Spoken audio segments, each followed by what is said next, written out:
Your brain is actively deleting the physical room you are sitting in right now. The moment you open your laptop and lock your gaze onto that glowing rectangle, your brain shifts its neurological map of reality. It is not just that you are ignoring your surroundings, your visual cortex is actively suppressing your peripheral vision to keep you tethered to a flat plane of pixels. This is not a metaphor. This is a biological hijack that is quietly reshaping how you think, remember, and process stress every single second of your day. Today, we are decoding the exact neurobiological feedback loop that is triggered when your visual field is restricted to a 15-inch screen. You are going to discover how this constant state of foveal tunnel vision tells your amygdala that you are in a state of perpetual survival threat, which in turn degrades your spatial memory and makes task switching feel like dragging your mind through wet cement. By the end of this, you will understand how to reprogram your workspace to reclaim the cognitive sovereignty that your screen has been quietly eroding. Think about how you feel after 4 hours of continuous laptop work. Your neck is stiff, yes, but your mind feels oddly hollow, as if your ability to think deeply has been compressed into a flat, narrow corridor. You might blame the coffee wearing off, or perhaps a lack of willpower, but the biological reality is far more fascinating. When you look at the natural world, your eyes constantly scan a wide, three-dimensional landscape, utilizing a beautiful biological balance between highly focused central vision and expansive peripheral awareness. This peripheral vision is your brain's natural safety valve. In nature, a wide visual field signals to your nervous system that you are safe, allowing your prefrontal cortex to process complex thoughts, engage in creative problem-solving, and consolidate long-term memories. But your laptop screen demands the absolute opposite. It forces you into what scientists call foveal fixation, locking your eyes onto a tiny, highly concentrated area of high-contrast light. In 2005, Dr. Arthur Kramer and his research team at the University of Illinois published a groundbreaking study investigating how restricted visual attention alters our cognitive control networks. They discovered that when the visual field is artificially narrowed, the brain's ability to allocate cognitive resources to sudden changes in the environment drops dramatically. The brain essentially enters a state of cognitive tunnel vision. Imagine trying to navigate a dense forest using only a laser pointer instead of a floodlight. That laser pointer is your screen-focused brain. Every time you stare at that 15-inch display, your brain operates under the assumption that nothing else in the universe exists outside of that tiny, glowing box. And because your brain is an incredibly efficient organ, it begins to prune the neural pathways dedicated to processing the rich, three-dimensional space around you. Your physical world shrinks.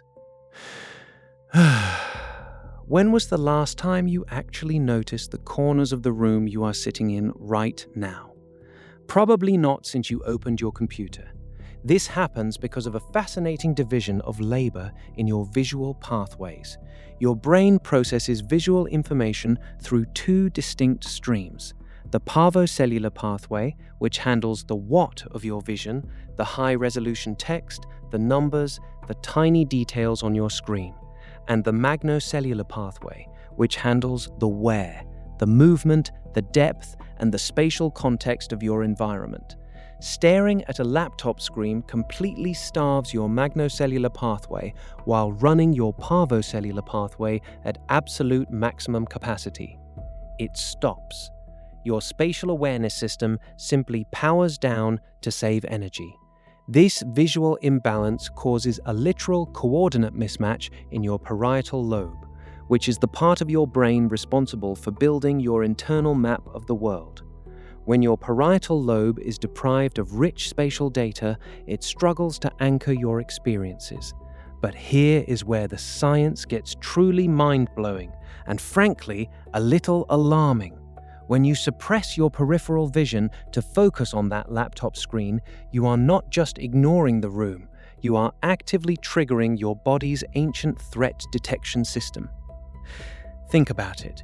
In the evolutionary wild, what is the only scenario where an animal locks its eyes onto a single narrow point without looking away?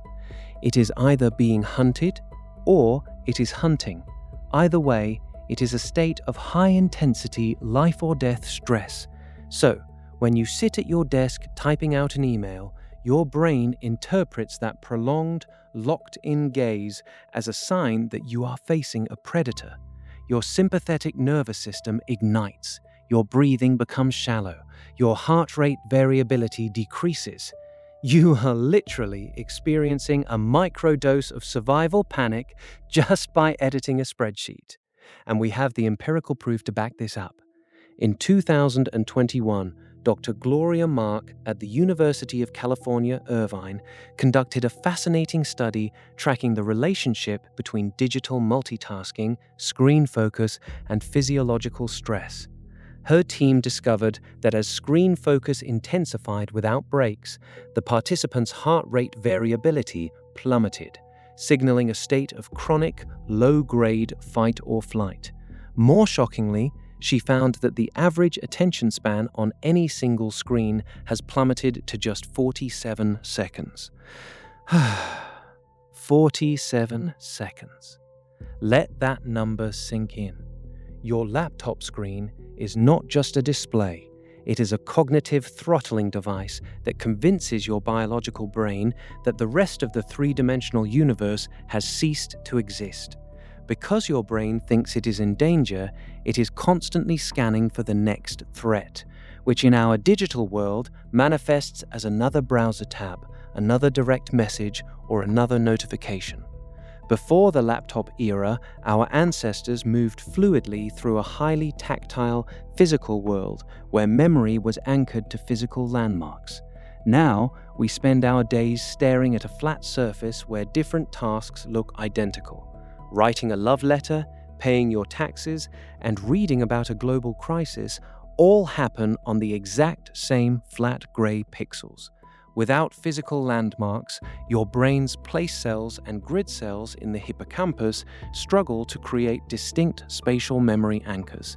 No wonder you feel like you are forgetting everything. Your screen has flattened your memory landscape. Now, this does not mean you need to throw your laptop into a lake and go live in a cabin in the woods. We live in a digital society, and our screens are the tools of our creativity, our careers, and our connections. But once you understand the biological rules of the game, you can easily rig the system in your favor. There are 3 highly specific, scientifically validated habits you can implement today to completely neutralize the cognitive toll of your laptop screen. First, we must practice what I call the panoramic reset. Every 20 to 30 minutes, you need to intentionally break your foveal fixation by looking up and dilating your visual field. Do not look at your phone. Instead, look out of a window or simply allow your eyes to relax so that you become hyper-aware of the ceiling, the floor, and the walls to your left and right. By consciously engaging your peripheral vision, you send a direct, high-speed neural message to your amygdala that says, "We are safe." Your heart rate will normalize, your cortisol levels will drop, and your cognitive flexibility will immediately return. Second, you need to implement the visual depth challenge. Our eyes are controlled by tiny muscles that fatigue when they are locked at a fixed focal distance of 2 feet for hours on end. To combat this, find an object at least 20 feet away and focus on it for 20 seconds, but then immediately shift your focus to an object even further away, perhaps a cloud or a distant building on the horizon. This dynamic depth adjustment forces your ciliary muscles to fully flex and relax, preventing the biological fatigue that masquerades as mental exhaustion. Finally, we need to build physical spatial anchors into our digital workspaces.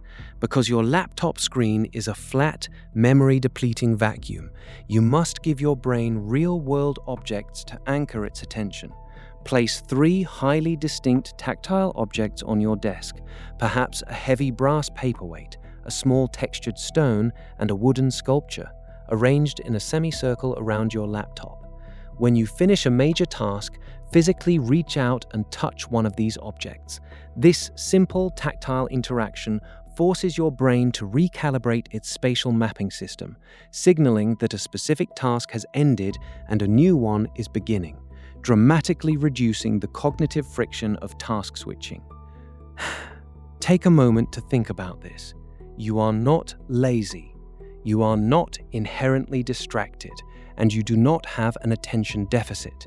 You are simply a biological organism equipped with millions of years of evolutionary engineering, trying to operate inside a highly artificial, two-dimensional box. Your brain is doing exactly what it was designed to do under these bizarre constraints. When you look at your laptop screen now, you will no longer see it as a neutral window to the digital world. You will see it for what it truly is, a powerful physical filter that constrains your biology. And with that realization comes immense power. You are no longer a passive passenger in the digital slipstream. You are the active architect of your cognitive environment. Keep your gaze wide, protect your peripheral vision, and master the space around you. Because the real world is three-dimensional, and your brain was built to conquer all of it. Next, we are decoding the invisible acoustic architecture of the digital world, and how a single, specific sound frequency used by almost every major app is quietly altering your auditory cortex and restructuring your sleep-wake cycles. Make sure you are subscribed to Digital Decoded so you do not miss it. Stay curious, keep decoding, and I will see you in the next discovery.